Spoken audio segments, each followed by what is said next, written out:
You need to hear this if your Canon printer is refusing to print black ink. It's a quick fix. First, make sure your ink cartridges aren't empty. Sounds simple, but it's often the culprit. If your cartridges are full, check if they're properly installed. A loose connection can cause issues. Next, run a nozzle check from your printer's menu. This helps identify any clogs. If you spot blockages, clean the printhead using the printer's cleaning function. It's usually under Maintenance or Tools. Still, no luck. Your printer software might be outdated.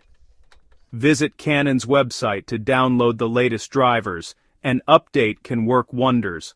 Lastly, check your printer settings. Make sure grayscale isn't selected and that your document settings match your printer's capabilities. If all else fails, a factory reset could help. But remember, this will erase your settings, so use it as a last resort. And there you go. Follow these steps and you'll have that black ink flowing in no time. Happy printing.